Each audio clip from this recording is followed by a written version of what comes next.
अस्सलाम वालेकुम एवरीवन, मेरा नाम है पीरज़ादा मोहम्मद राबित और मैं द ऑर्गेनिक रिवाइवल से हूँ। तो आपने मेरी पहले भी वीडियोस देखी होंगी। जो इस चैनल में पहली बार आए हैं वो मेरी पिछली वीडियोस जाके देखे। तो हमारा इस चैनल का पर्पस जो ये था कि हम ऑर्गेनिक फार्मिंग को प्रमोट करें और नेचुरल एग्रीकल्चर को प्रमोट करें। उस जर्नी में मैंने डिफरेंट फार्म्स विजिट किए। मैं एक ड्रैगन फ्रूट फार्म पे गया था, मैं अलग अलग जगहों पे गया था, अलग अलग फार्मर से बात की थी और कई ज्यादा उन लोगों की प्रॉब्लम्स मैंने जमा की थी एंड देखा था कि क्या क्या चैलेंजेस वो फेस करते हैं। उन सबको टैकल करके आज मैं आपके सामने एक सीरीज लेके आया हूँ। तो ये इस सीरीज का एक लॉन्ग वीडियो है। आपने मेरी चैनल में कुछ एक दो शॉर्ट वीडियोस भी देखे होंगे जिसमें मैंने दिखाया होगा कि हम कैसे लैंड प्रिपेयर कर रहे हैं, कैसे हम अपने रेस्ड बेड्स बना रहे हैं। तो जो आज का वीडियो होगा वो इसी बारे में होगा कि हमने क्या प्रिपरेशन की है कि हम एक अर्बन एरिया में कैसे हम ऑर्गेनिक फार्मिंग करें। यूजुअली क्या होता है कि कई लोग शहर में होते हैं जिनके पास छोटी मोटी जमीन होती है। उस छोटी मोटी जमीन पे वो एक ऐसा मॉडल बनाना चाहते हैं एग्रीकल्चर का जो उनको मैक्सिमम एफिशिएंसी दे, मैक्सिमम यील्ड दे, लेकिन उनके पास वो नॉलेज नहीं होती है। वो बस एक रैंडम से सब्जी लाके वो उसको उगाते हैं, ना उनको पता होता कि कैसे हम इस ग्रो को मैक्सिमाइज कर सकते हैं, कैसे हम ऑर्गेनिक खाद यूज करके अपनी जो पोटेंशियल है उस खेत की वो बढ़ा सकते हैं। तो ये जो पूरी वीडियो सीरीज है उसी के बारे में होने वाली है। तो मैं इस पहले वीडियो में आपको बताऊंगा कि हमने टोटल 10 मरला लैंड में क्या क्या प्रिपेयर किया है, क्या क्या हमने बनाया है जो हम इस एक अर्बन ऑर्गेनिक फार्मिंग को प्रमोट करें। मैं आपको स्टेप बाय स्टेप दिखाऊंगा कि हमने इस 10 मरला लैंड में क्या क्या चीजें क्रिएट की है जो हम यूज करेंगे फॉर ऑर्गेनिक एग्रीकल्चर। इस वीडियो को आप एंड तक देखिए, like share subscribe and comment जरूर कीजिए। ये जो हमारा एक अर्बन ऑर्गेनिक एग्रीकल्चर का प्रोजेक्ट होगा ये टोटल 10 मरला लैंड पे होगा। तो 10 marla is around 2700 square feet, half a kanal.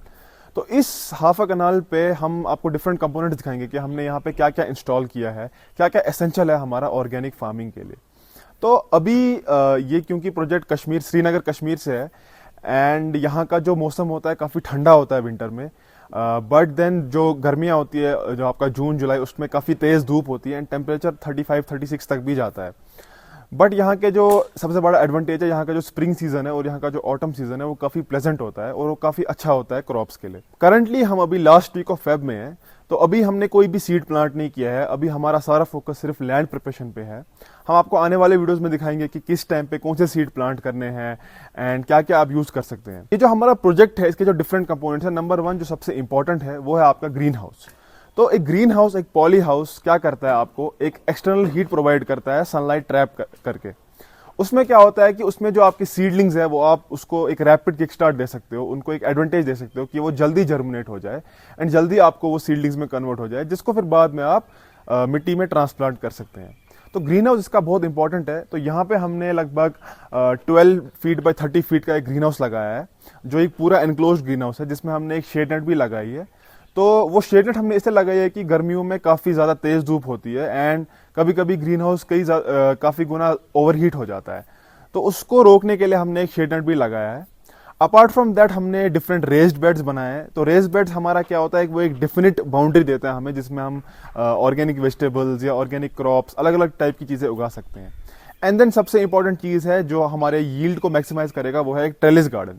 तो ट्रेलिस गार्डन क्या होता है, उसमें आपका हमने एक पतली सी स्ट्रिप बनाई है जिसमें हमने ट्रेलिसेस लगाए हैं। हमने बैम्बू स्टिक्स यूज किए हैं जिसमें हम वर्टिकल ग्रोइंग करेंगे for different crops like cucumbers, bottle gourd, जिसको हम कश्मीरी में अल बोलते हैं। वैसे ही टमाटर हो गया, आपका मटर हो गया, बीन्स हो गए। तो ये सब चीज़ें हम वर्टिकली ग्रो करेंगे जिससे हमारी स्पेस भी बचेगी एंड हमारा यील्ड भी है जो काफ़ी ज़्यादा बढ़ जाएगा। उसके बाद हमारा एक बहुत ज़्यादा इंपॉर्टेंट चीज़ जो इसमें है वो है कंपोस्टिंग। तो ऑर्गेनिक फार्मिंग में हमें ऑर्गेनिक खाद चाहिए जो नेचुरली सोर्स हो। फॉर नाउ हमने 3 कंपोस्टिंग बिन्स बनाए हैं एंड वो 3 कंपोस्टिंग बिन्स हमने इसलिए बनाए ताकि हम एक में फ्रेश कंपोस्ट स्टोर कर सके जो धीरे धीरे डिकम्पोज हो जाए। एक में हम क्या करते हैं, अपना काउडंग हम बाई करते हैं। तो अभी हमारे पास उतना फ्रेश कंपोस्ट नहीं है, हम एक्सटर्नली काउडंग बाई करके उसमें स्टोर करें। एंड तीसरा कंपोस्ट हमने किचन वेस्ट के लिए रखा है, जिसमें हमारे किचन का वेस्ट जैसे केले के छिलके, जो भी किचन से सारा वेस्ट निकलता है वो हम उसमें डंप करते हैं, जो फिर डिकम्पोज होकर ऑर्गेनिक खाद बनाता है। एंड जो इसका सबसे लास्ट कंपोनेंट है, जो सबसे क्रूशल है, वो लाइफ स्टॉक। क्योंकि हमारा 10 मरला लैंड है सिर्फ, तो हमने क्या किया, हमने उसमें से 700 square feet, that's around 1/4 of the land, हमने वो पोल्ट्री को दिया है। तो हमारे इसमें कई सारे हैंड्स है यहाँ पे जो क्या करते हैं, जो फ्री रेंज ग्रेजिंग करते हैं एंड देन उनका कंपोस्ट हम कलेक्ट करते हैं एंड वही कंपोस्ट हम इस बिन में डालते हैं। एंड जब वो इस बिन में डालते हैं तो स्लोली वो डिकम्पोज होता है and then after 6 months we can use that as a organic fertiliser. तो यही हमारे इस फार्म के डिफरेंट कंपोनेंट्स हैं। Currently we have about 10 to 12 hens, तो 10 से 12 मुर्गियां आपको एक 10 मरला, अगर आपका एक इंटीग्रेटेड सिस्टम है, 10 से 12 मुर्गियां आपके लिए मोर देन एनफ है, जो आपको कंपोस्ट भी देंगी, जो आपको अंडे भी देंगी डेली। तो you can consider those eggs as harvest. And sometimes कोई मुर्गी आपकी ब्रूडी भी हो जाती है, जिसको हम कश्मीरी में प्राय बोलते हैं, तो वो उन अंडों पे बैठ के आपको चूजे भी दे सकती है। तो ये काफ़ी इंटीग्रेटेड सिस्टम है जिसमें हर किसी चीज़ का यूज़ होता है एंड हर कोई चीज़ दूसरी चीज़ से इंटरकनेक्टेड होती है। ये हमारा पॉली हाउस है जो 12 फीट बाय 30 फीट है। तो इसका करीबन इंस्टॉलेशन अराउंड 20 to 25 के में पड़ा हमें, तो 20 से 25 हज़ार रुपये में पड़ा। एंड ये इसका जो मेन पर्पज़ है पॉली हाउस का, वो ये है कि इसमें हम सीडलिंग्स ग्रो करेंगे। ऑल्दो इसमें हमें एनफ स्पेस है, तो 360 square feet is a lot of space. Seedlings आपका हार्डली मतलब 1/4 90 स्क्वायर फीट लेंगे, बिकॉज उसमें भी हम रैक्स यूज़ करेंगे जिसमें हम वो सीडलिंग्स उगाएंगे। तो बाकी का स्पेस जो है वो आप ऐसे क्रॉप्स में को यूज़ कर सकते हैं जो आप विंटर में उगा सकते हैं, जिनको बहुत हीट चाहिए होती है, जैसे टोमेटोज़ हो गया, आपका कुकम्बर्स हो गया, उनको भी आप इस ग्रीन हाउस में एक टेरेस बना के उगा सकते हैं। देख सकते हैं आप कि अभी जो ये ट्रेज है, हमारे रैक्स है, इनका प्रोसेस अभी चल ही रहा है। इवेंचुअली ये ऐसी रैक्स होगी यहाँ पे, इन रैक्स में ही हम वो सीड ट्रेज डालेंगे एंड देन यहाँ पे एक डायरेक्ट सनलाइट भी पड़ती है, क्योंकि हमारे सीडलिंग्स को सनलाइट भी चाहिए होती है। एंड यहाँ पे काफ़ी अच्छी ह्यूमिडिटी है, काफ़ी अच्छा यहाँ पे वार्मथ है, तो उससे क्या होगा, जर्मिनेशन काफ़ी फास्ट होगा। जो इसका सेकंड कंपोनेंट है वो हमारा रेज बेड्स है। तो हमने क्या किया है, हमने ब्रिक्स की 3 लेयर लगाई है यहाँ पे, जो एक डेफिनेट बाउंड्री रहेगी हमारे रेज बेड्स की। तो इसमें हमने मिट्टी डाली है, डिकम्पोज काउडंग डाला है, थोड़ा सा वुड ऐश डाला है, जो हमारा सूर, जो लकड़ी जलाने के बाद जो सूर निकलता है उसमें काफ़ी ज़्यादा पोटेशियम होता है, तो हमने वो भी इसमें डाला है। तो ये हमारे टोटल 9 बेड्स है, जिनमें से 3 बेड्स में हमने एक हूप स्ट्रक्चर लगाया है। तो ये बेसिक हमने लकड़ी का फ्रेम लगाया है, FRP पाइप्स लगाई है।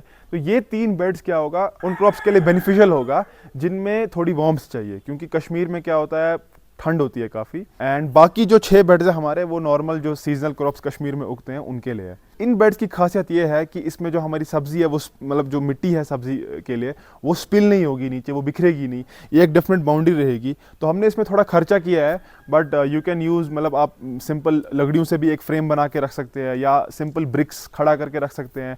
बट ये हमने एक प्रॉपर इसको सील करके रखा है, जिससे इसको काफ़ी स्ट्रेंथ मिलती है एंड ये इसका लुक भी काफ़ी अच्छा रहता है। रेज बेड्स के साथ साथ हमने यहाँ पे ट्रेलिसेस भी इंस्टॉल किए हैं। तो हमने ये बैम्बू स्टिक से ट्रेलिसेस बनाए हैं, जिनको हमने एक ग्रिड बनाया है।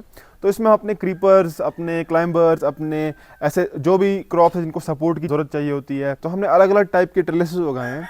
हमने एक तो ये ग्रिड स्ट्रक्चर ट्रेलिसेस है, फ्रंट में हमारा ए फ्रेम ट्रेलिसेस भी है, सिमिलरली हमारा डुअल ग्रिड ट्रेलिसेस भी है। अलग अलग क्रॉप्स के लिए हमने अलग अलग टाइप के ट्रेलिसेस लगाए हैं। इसमें भी हमने मिट्टी और काउडंग का मिक्सचर डाला है, तो जिससे हमारे सॉइल की फर्टिलिटी जो है वो काफ़ी हाई रहेगी। ट्रेलिसेस का मेन पर्पस यही है कि इसमें हम ऐसे क्रॉप्स उगाए जिनको जो वर्टिकली ग्रो करते हैं, और ये काफ़ी स्पेस बचाती है आपका गार्डन में।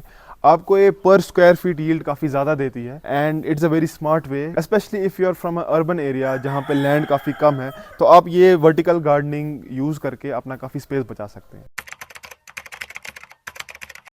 तो इसी के साथ हमारी इस सीरीज़ की जो पहली वीडियो है वो एंड होती है। अब आने वाली वीडियोस में मैं आपको डिटेल में बताऊंगा विद टाइम कि किस टाइम हमें कौन से सीड्स उगाने हैं एंड किस टाइम हमें खाद अप्लाई करनी है, किस टाइम हम बायोपेस्टिसाइड्स यूज़ करेंगे। तो मैं आपको डिटेल में बताऊंगा कि कश्मीर के वेदर के हिसाब से, यहाँ के रेनफॉल के साइकिल्स के हिसाब से क्या क्या आइडियल टाइम होता है क्रॉप का, प्लांटिंग, हार्वेस्टिंग, कब आप ग्रीन हाउस से वो निकालेंगे, कौन से ऐसे प्लांट्स हैं जो आप डायरेक्टली सॉइल में प्लांट करेंगे।